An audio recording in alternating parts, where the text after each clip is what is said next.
Greetings, everyone. Welcome to Connect Africa. The next news that we are going to bring you is from the Sahel states in Africa, namely Burkina Faso. As you all know, the breaking news have come the past weekend that Burkina Faso, under the leadership of Captain Ibrahim Traore, has issued or scrapped all visa fees for all African nations. This might come as a surprise, or not even as a surprise, for people who have been watching Burkina Faso for the past 3 years, because we have seen how the changes in that country have been developing, and how the country has been taking that trajectory of a Pan-African country, taking major changes in terms of governing the country in that favors not only Burkinabes but also all Africans. Now we are going to look at just beyond the breaking news of a country scrapping an African country scrapping visa fee for African nations, but also giving you a background of how many African countries have done that, and Burkina Faso has joined now. Burkina Faso become, by the way, the seventh African country by doing this, meaning scrapping visa fees for all African nations. Okay. Now, why did I want to raise some questions and give provide answer for those? Now, why did Burkina Faso has scrapped the visa for all African nations? I'm going to share a news for you that I got from Burkina Faso, so that you all know there is a source for this. So Burkina Faso scrapped the visa fee because the country believes that it facilitates free movement of people, goods, and services. That means, in the bigger picture, that means, of course, directly promoting the African continental free trade area.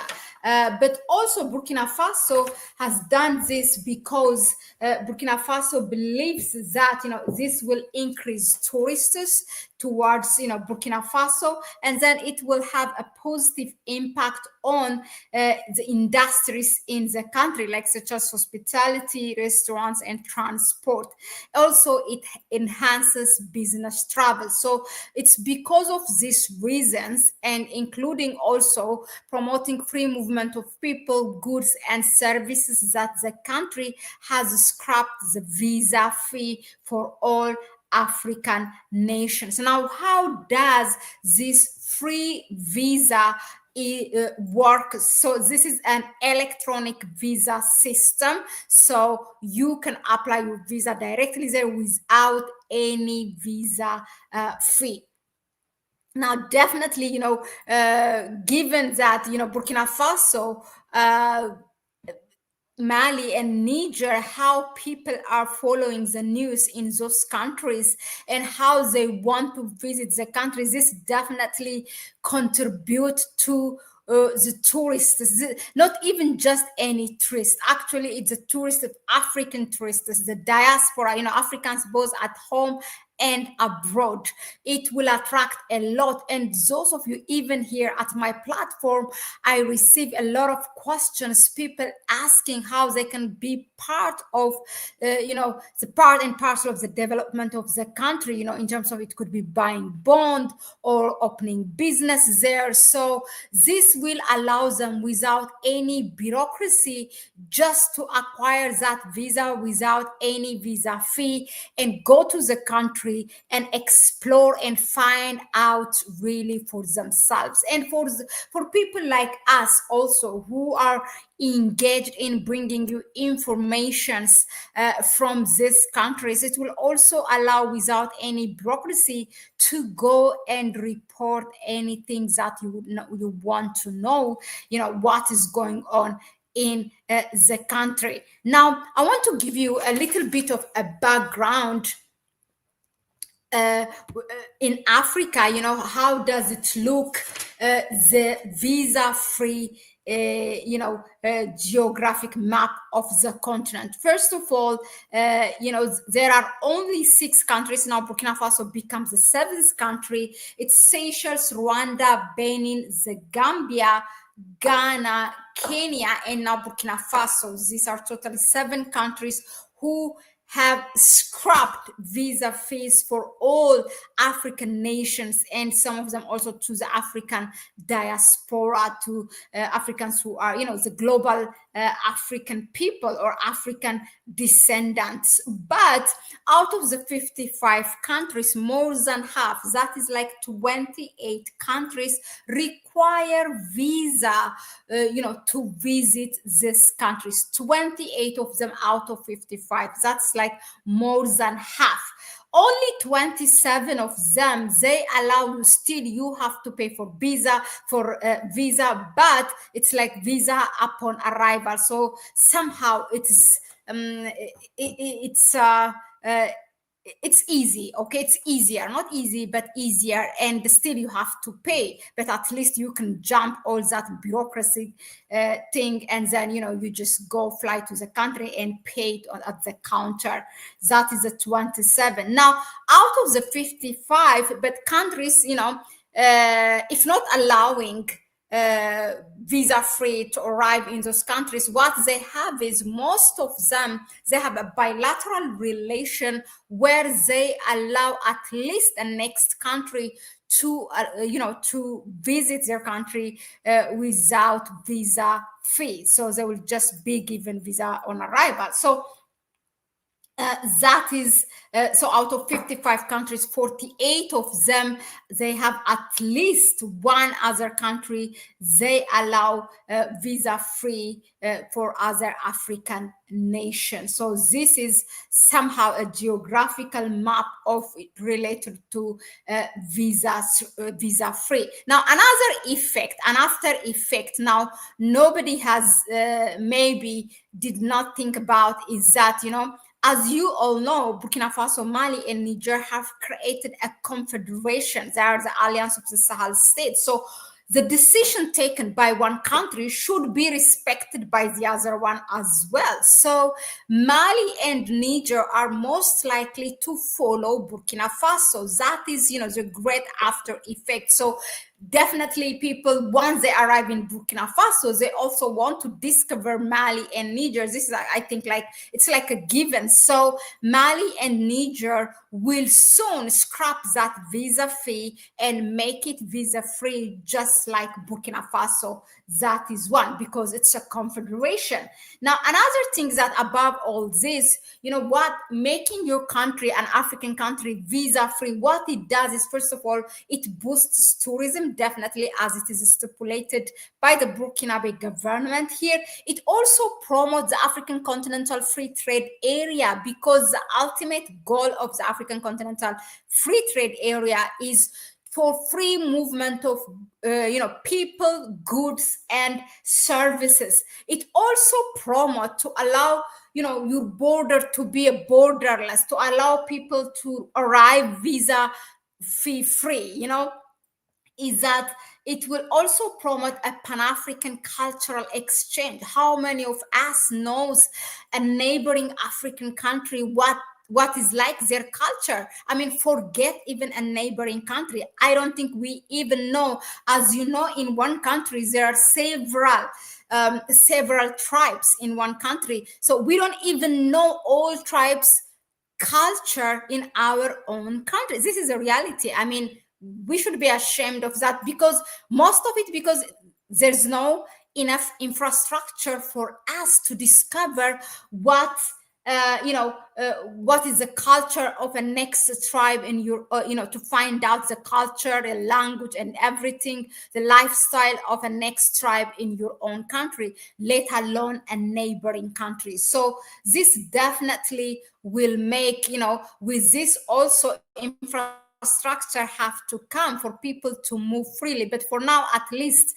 I think it will boost tourists, because these countries are number one searched on internet. Countries like Burkina Faso, Mali, and Niger, by the Africans themselves, Africans at home and abroad. So people want to visit. Sorry.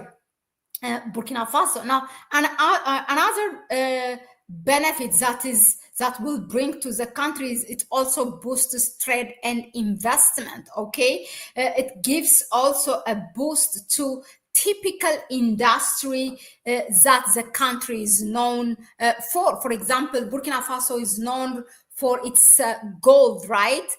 We also know there is cotton, if I'm not mistaken. So any type of industry untapped, those kind of things, it will give a boost for countries or for people to discover. Even if they are flying from outside of the continent, they will see, okay, we can arrange this business that we can import, so that will boost also the export of Burkina Faso.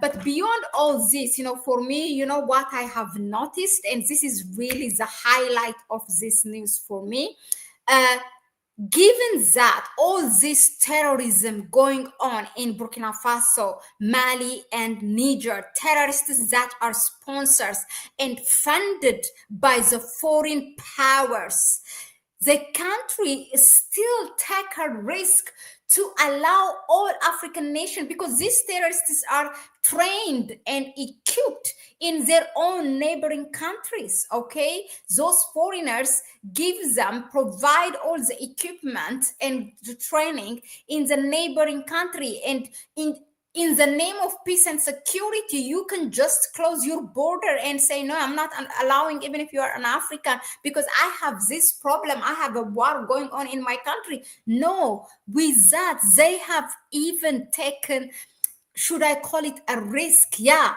But I think probably it might even contribute to the peace and security somehow, because now people will have a chance to talk more about this country. So the more your economy gets stronger, the more you become also powerful in terms of, buying your own military equipment and other things. Because now most of the fund, the government fund, goes to the security sector of the country because of the war that's going on. And these countries have been banned, alienated by the Western world, although now most of them are knocking by their door. I mean, that is another topic for another discussion. But yeah, that is a lesson, because most African countries, they are banning and they are closing their border in the name of, oh, if this we allow Africans coming to our country, we have a terrorist problem, we have this and that. So the peace and security, most of it, they blame it for that, and the other half also blame it, oh, they're gonna come and take our jobs, so we don't want any Africans in our country. But guess what, most of the migration, as much as the Western mainstream media try to instill in your mind that most Africans are migrating outside of the continent, no, that's a lie. 80%, even in fact, more than 80% of the migration of African people happens within the continent, okay? Within the continent, whether legally or illegally, people move. So you better make it easier and legal. I should say, I had an opportunity to be in one workshop.